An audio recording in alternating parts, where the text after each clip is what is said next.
Ariel Helwani in Chicago, gearing up for UFC on Fox #2 alongside UFC President Dana White. And Dana, thank you for the time, and it is good to see you again. First things first, what is your thoughts on Chael Sonnen bringing out the fake belt? Have you ever seen something like this before? No, nobody's ever come out with a belt that wasn't a champion. But we're talking about Chael Sonnen, so. Does that bother you? Is it a little too WWE for you? He's actually they asked him that question here today, if he's a WWE fan growing up, and he said no, he was a boxing fan, Sugar Ray Leonard and all that stuff. The guy's got a great personality. The stuff that he says is absolutely funny. It would be one thing if he couldn't fight, but the guys look good. He backs up his talk. I don't ever really get involved with guys and how they act unless they cross the line and do some real crazy stuff. And he's been on the border a few times, but no, whatever. Have you ever told him you went too far? Because you were saying, you have to do a separate press conference for Chael, and sometimes he refutes what you say. Have you ever said, just, chill, cool it for a second? I have literally never talked to him about that ever. Really? Anything like that, no. Okay. I'm just wondering, do you feel as though that fight, I know you talk to the fans, you're in tune with the fans. Do you feel as though the fans are more excited for that fight? It's very rare that the co-main event, so to speak, has more buzz than the main event. And not taking anything away from Phil versus Rashad, but it seems as though the fans are clamoring to see Michael versus Chael fight. Well, what I think that they're the two most hated guys in the sport. And I was looking on Twitter, and people were like, "Oh God, now I have to be a Chael fan because he's fighting Bisping," and I'm like, "Oh God, now I got to be a Bisping fan because he's fighting Chael." And I think that's what has made it really excitement for the fans. Plus, the reality is this 5-1 underdog thing. There's no way Bisping's a 5-1 underdog. Bisping has good stand-up. He wrestled Rashad Evans. He fought against Hamill, which I know a lot of people think he lost, but this guy's been in there with some good wrestlers before, and his jiu-jitsu is good. It's an interesting fight. Chael told us yesterday that when the card was originally announced, there were around maybe 9,000 or 10,000 tickets sold. Then when you changed the card and you announced that he was fighting Bisping, it sold out and the tickets doubled. Is that true? I honestly don't know if that's true, but that is funny as hell. Probably not, right? I don't know. Okay. Hey, sure, right. It's true. What do you make of the sort of talk back and forth between Phil and Rashad? Do you feel as though Rashad respects Phil? Do you feel as though he thinks that he's on his level? I don't think that he does, and I think that he also, I think what I see in the whole thing with him and Rashad, I think Rashad is doing everything he can to get into his head and mess with his head, because Phil Davis is undefeated. He's 9-0. The guy's built like, it's crazy, the guy, and he's an awesome wrestler. And I think that right now what you're seeing is the experienced guy. He's been through The Ultimate Fighter. Rashad has been through so much in this company over the last however many years, and he's like, the veteran playing mind games with the new guy. What do you say to the people who say that you're moving Phil up a little too quickly up the ladder? Well, you've heard me say, we'll see what happens Saturday, whether Phil gets a fight with, you know what I mean? So I don't think, the guy's 9-0. He's undefeated. I mean, there are guys who've got bigger fights than Rashad Evans with less fights than 9-0. So I don't think we're moving him too quickly. I think if he won Saturday and I was absolutely throwing him in against Johnny Bones Jones, then yeah, maybe I would be. Along those lines, did you hesitate at all to put Chris Weidman in this fight because he's looked so good, because he's undefeated, because he's a young prospect? Not to ruin that momentum, he's taking a fight on 11 days' notice. Well, he said it best today at the press conference. He said, "This isn't about 11 days' notice. This is my whole life. I've been training my whole life. I am experienced enough to be here. I am undefeated." And he was like, I'm ready for this fight. I'll go to the ground with Damian Maia. I'll stand up with Damian Maia. I'll do whatever. And he was already in shape and ready for this fight. The whole thing was about cutting the weight, and he had a great weight cut. The first Fox broadcast was an hour long. You were a part of it. Brock Lesnar was a part of it. Kurt Menefee at the desk, and then you threw it down to Joe and Mike. Is it going to be the same kind of thing, or can we expect something different, especially this one being 2 hours long? Right. I was on the first show because it was our first show.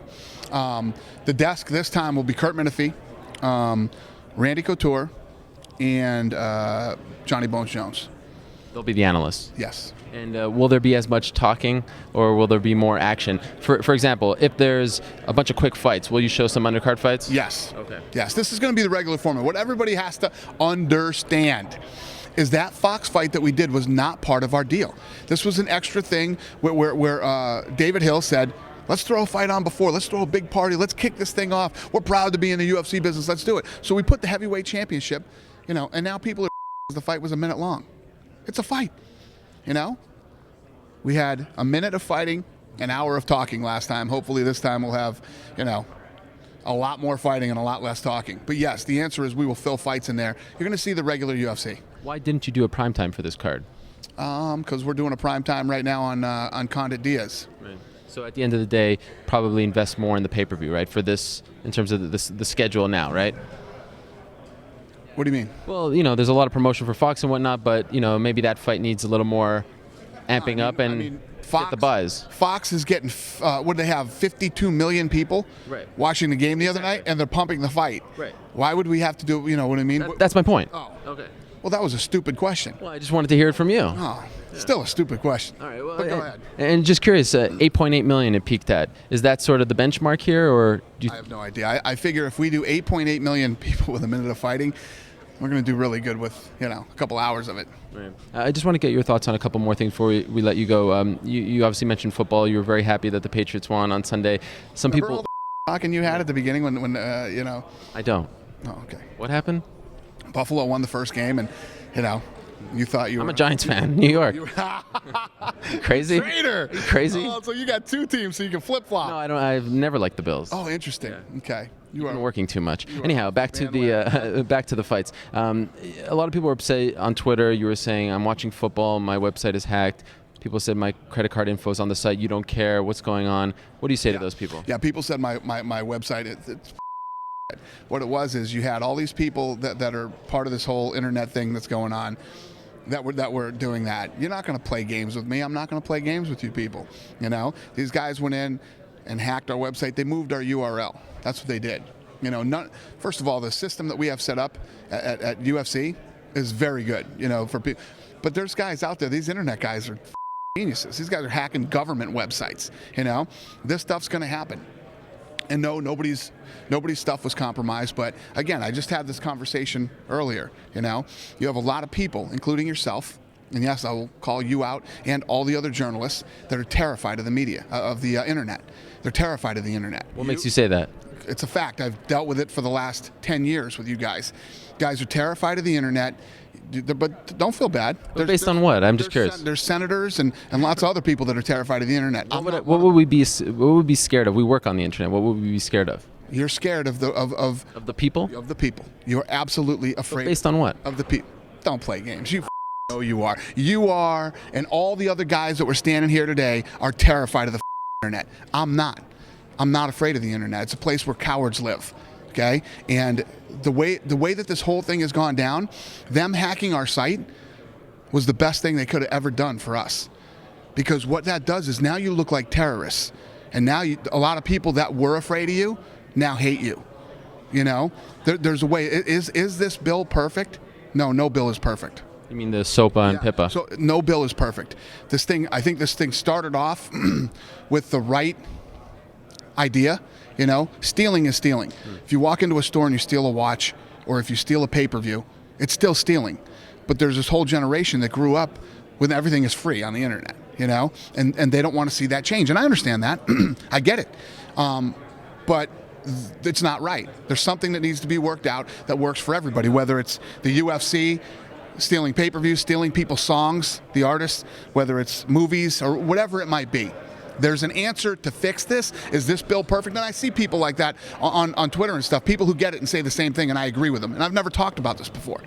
But, you brought up the whole hacking thing. All these hackers and all these guys that want to act cool and think funny, you guys just flipped the switch. And believe me, I have a lot more information on what's going on than you do. And, this bill that looked like it was going to be dead, you might have brought it back to life with the way that they may have revived it. They might have revived it. Wow. Yeah, when you start acting like a terrorist, first of all, one thing is everybody gets the internet and everybody loves it and everybody has this thing and all these powerful people coming out and the internet saying, don't do this, don't do this. People were scared of that. But the minute you start acting like a terrorist, now you've pissed people off. Now you've made yourself look really, really bad. And it's going to be very interesting to see how this shakes out over the next year. But the bottom line is, and what I'm saying is, I'm not afraid of you. You don't scare me. You come in and you Do it again. I don't care. You don't scare me, internet. You know, you don't. They always have this thing that you can't stop the internet. You can't stop the government. Okay? Anybody who fights the government loses. I don't care who you are or what you do or who you think you are, even the internet. Two very quick things. You announced Jim Miller versus Nate Diaz, Fox 3. Do you know what the main event is yet? No. And in our interview on Fuel on Friday, you dropped something that sort of went over people's heads. You said that Atlanta may not be 100% on April 21st. Right. What's going on there? Still, it's probably going to be 100% now. Oh, okay. Yeah. All right. Looking good. Well, the UFC returns to Fox this Saturday night. You've got Chael Sonnen versus Michael Bisping, Phil Davis versus Rashad Evans, and Chris Weidman versus Damian Maia. It all kicks off at 8 p.m. Eastern, and then you've got the prelims on Fuel, I believe, at 5 p.m. Eastern, right? Yep. All right. There he is, Dana White. Thank you so much for the time, Dana, and we will see you on Saturday night. Appreciate it.